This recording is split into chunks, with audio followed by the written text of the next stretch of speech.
Hello friends, welcome to my YouTube channel. तो दोस्तों, हमने रीड लेवल 1 और 2 का कोर्स स्टार्ट किया था, जिसमें कि दोस्तों हमने कल से स्टार्ट की थी हमारी टीचिंग मेथड्स की क्लास।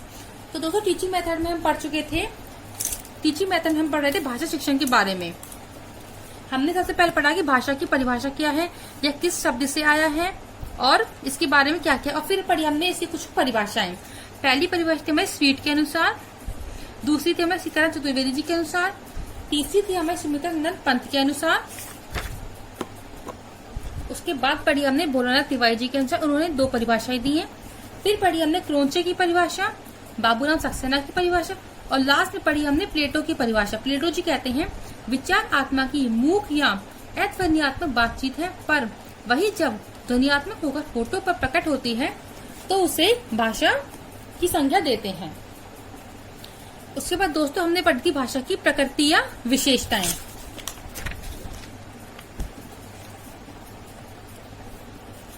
उसके बाद पढ़े थे हमने भाषा शिक्षण के सिद्धांत, और अब हम फिर पढ़ रहे थे हम भाषा शिक्षण के रूप, जिसको हमने 4 भागों में पढ़ा था: पद्य, गद्य, व्याकरण और रचना। पद्य शिक्षण के बारे में दोस्तों पद्य शिक्षण के बारे में हम पढ़ चुके थे, इसके उद्देश्य के बारे में पढ़ चुके थे, और अब हम पढ़ेंगे पद्य शिक्षण की विधियां। तो देखिए, पद्य शिक्षण की विधियां कौन कौन सी हैं। इसमें पहली है हमारी गीत विधि। गीत विधि में क्या होता है, अध्यापक बालकों को छोटे छोटे बाल गीतों के माध्यम से कविता का शिक्षण कराता है। इसमें क्या होता है कि जो टीचर होता है वो बच्चों को छोटी छोटी कविताएं बच्चों को सुनाता है, जिससे कि बच्चों का उसमें इंटरेस्ट बने। जैसे कि दोस्तों, हम भी जब छोटे क्लासों में थे या फिर हम भी जब छोटे बच्चों को पढ़ाते हैं, तो हम भी क्या होता है, पहले बच्चों को छोटी छोटी कविताएं सुनाते हैं, जिससे कि बच्चे अपने घर के माहौल को भूलकर अपने विद्यालय के माहौल में रम सके और वो रस की अनुभूति कर सके। और क्या होता है, ये होती है छोटे या प्राथमिक स्तर के बच्चों के लिए। क्योंकि दोस्तों, जो बड़े बच्चे होते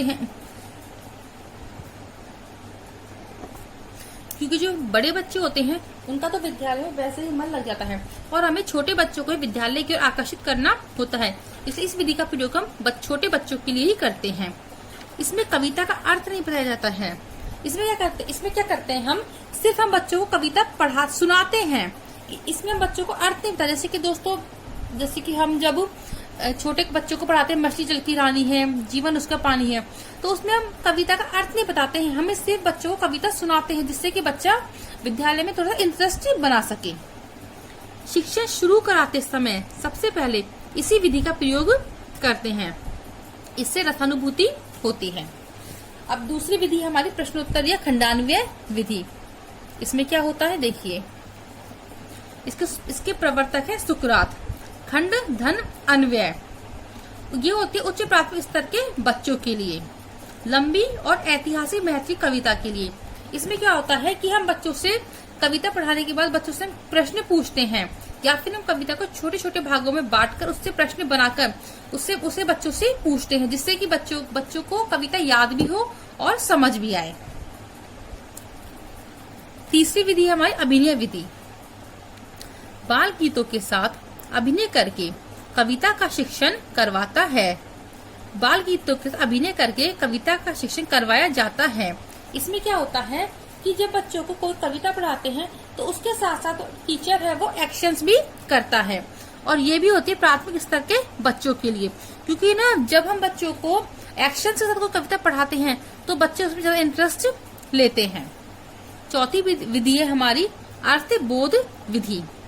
शिक्षक केवल कठिन शब्दों के अर्थ बताता है, गद्य की भांति पढ़ाता है, रसानुभूति नहीं होती, अतः नीरस है।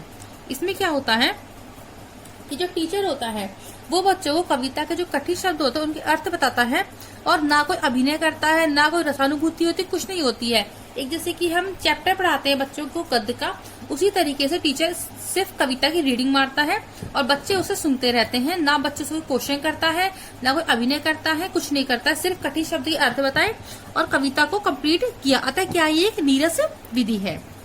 पांचवी विधि हमारी व्याख्या विधि।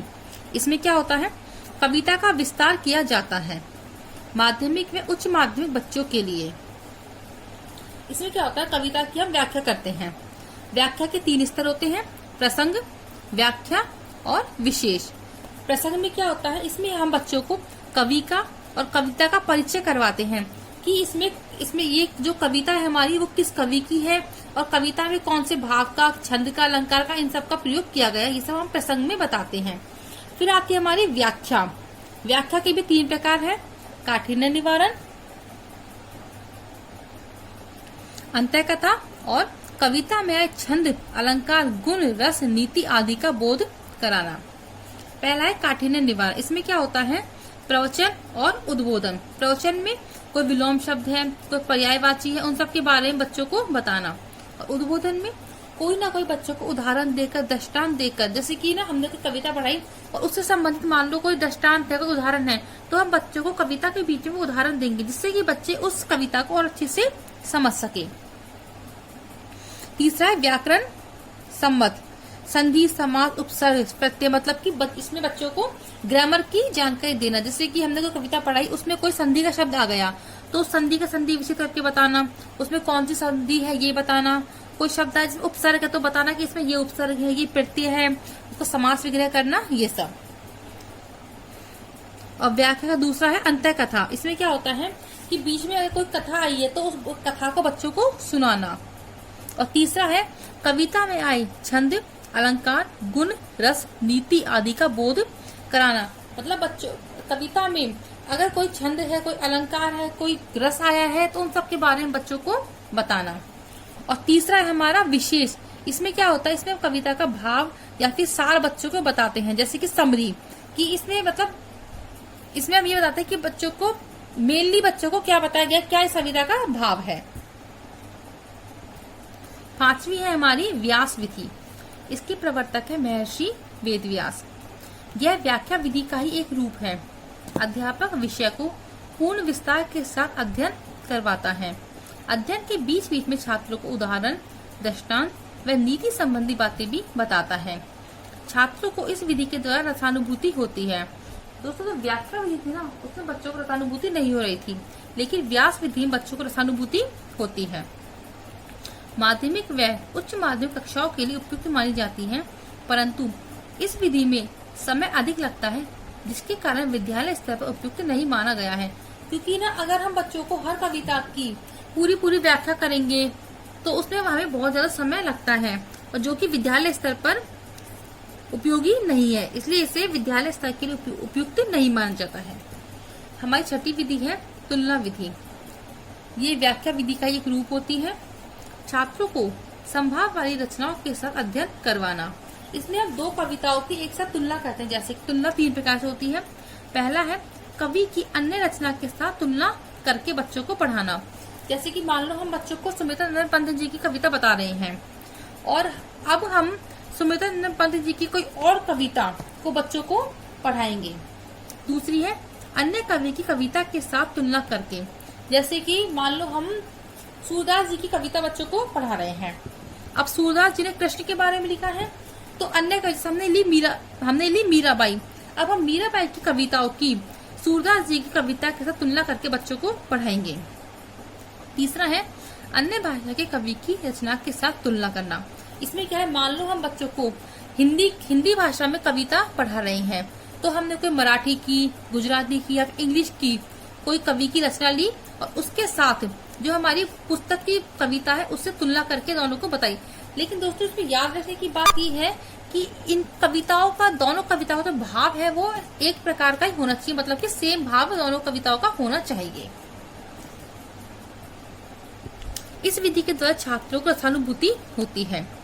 माध्यमिक व उच्च माध्यमिक स्तर के बच्चों के लिए उपयोगी है, क्योंकि जो छोटे स्तर के बच्चे प्राथमिक और उच्च प्राथमिक में, उनमें इतना नहीं होता है कि वो इन कविताओं की तुलना कर सके, इसलिए यह सिर्फ माध्यमिक और उच्च माध्यमिक स्तर के बच्चों के लिए उपयोगी है। इस विधि से अध्ययन करवाने के लिए अध्यापक को स्वाध्यायी व पारंगत होना चाहिए। पारंगत और स्वाध्याय इसलिए होना चाहिए दोस्तों, क्योंकि उसे भी ना बहुत ज्यादा मेहनत करनी पड़ती है। अन्य कवि की रचना ढूंढना या अन्य भाषा की रचना ढूंढना, इन सब के लिए अध्यापक को बहुत ज्यादा मेहनत करनी पड़ती है। इसलिए अध्यापक को भी स्वाध्याय और पारंगत होना चाहिए। अगली विधि हमारी समीक्षा विधि। ये भी व्याख्या विधि का ही एक रूप है। इस विधि के अंतर्गत अध्यापक छात्रों को संदर्भ ग्रंथों की जानकारी देता है। छात्र स्वयं कठिन शब्दों के अर्थ, छंद, अलंकार की जानकारी व विषय वस्तु की समीक्षा, समीक्षा क्या होता है, गुण दोषों को देखना करता है। इसमें क्या होता है कि टीचर होता है वो बच्चों को कोई बुक दे देता है, कोई ग्रंथ दे दिया, और बच्चे अपना आप ही पुस्तक को, बुक को पढ़कर जानकारी ग्रहण करते हैं और अपना आप ही ग्रामर की हो गई, छंद, अलंकार जो भी है वो सब बच्चे स्वयं सीखते हैं। छात्र सक्रिय व अध्यापक निष्क्रिय। क्योंकि अध्यापक का काम सिर्फ इतना होता है कि अध्यापक सिर्फ बच्चों को वो ग्रंथ देता है, संदर्भ जानकारी देता है, बस। उसके बाद जो करना होता है वो सब बच्चे को ही करना होता है। माध्यमिक व उच्च माध्यमिक स्तर के बच्चों के लिए उपयोगी। क्यों? क्योंकि दोस्तों देखिए, अगर जो प्राथमिक और उच्च प्राथमिक स्तर के बच्चे हैं उनमें इतना ज्ञान नहीं होता है कि वो अपने आप से बुक को पढ़े और उसमें से जानकारी को इकट्ठा कर सके। ये सिर्फ माध्यमिक और उच्च माध्यमिक बच्चों के लिए ही उपयोगी है। अब है हमारा पद्य पाठ के प्रकार। इसके 4 प्रकार होते हैं: कौशल पाठ, रस पाठ, बोध पाठ, उपयोजन पाठ।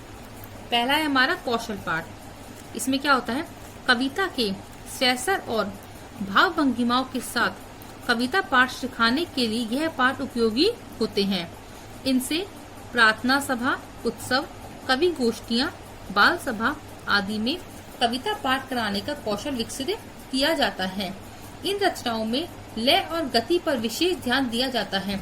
इसमें क्या होता है, हमें बच्चों के अंदर कौशलों का विकास करना होता है, जैसे कि प्रार्थना सभा है, उत्सव है, कवि गोष्ठियां हैं, इन सब की बच्चों के अंदर इन सब की क्षमताएं उत्पन्न करना, ये आते हैं हमारे कौशल पाठ के अंतर्गत।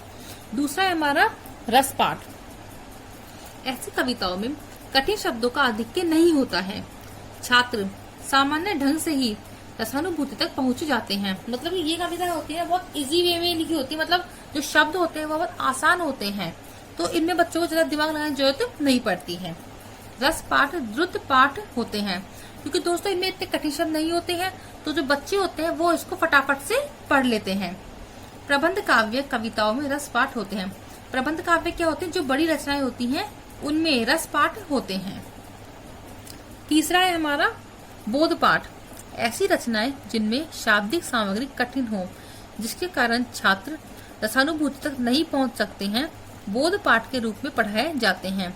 जो मतलब ऐसी कविताएं जिनके जो शब्द होते हैं वो बहुत कठिन होते हैं, तो उन्हें हम बोध पाठ के रूप में लेते हैं। ये हमारे माध्यमिक और उच्च माध्यमिक स्तर के बच्चों के लिए उपयोगी होती है। चौथा है हमारा उपयोजन पाठ। उपयोजन पाठ के अंतर्गत पहले पढ़ी हुई कविता के आधार पर किसी रचना का लिया जाने वाला पाठ उपयोजन पाठ कहलाता है। तो दोस्तों इस तरीके से हमने पद्य के बारे में, पद्य को हम पूरी तरीके से पढ़ चुके हैं। तो हमने आज की क्लास में पढ़ा है पद्य शिक्षण के उद्देश्य, इनकी विधियां और इनके प्रकारों के बारे में। तो आई होप दोस्तों कि आपको ये मेरी वीडियो पसंद आई होगी और जो मैंने पढ़ा है वो सब आपको अच्छे से समझ भी आया होगा। तो ऐसे बने रहिए हमारे साथ और अंत तक इस वीडियो को देखने के लिए आप सभी का बहुत बहुत धन्यवाद। तो अगर आपको मेरी वीडियो अच्छी लगी है तो मेरी वीडियो को लाइक कीजिए और अपने दोस्तों के साथ इसे शेयर कीजिए। और अगर आपको कोई प्रॉब्लम आई है तो आप कमेंट सेक्शन में अपने डाउट को लिख सकते हैं, जिससे कि मैं उस डाउट का सॉल्यूशन कर सकूं। और ऐसे ही बने रहिए हमारे साथ और हमारे चैनल को सब्सक्राइब करना ना भूलें। Thank you friends.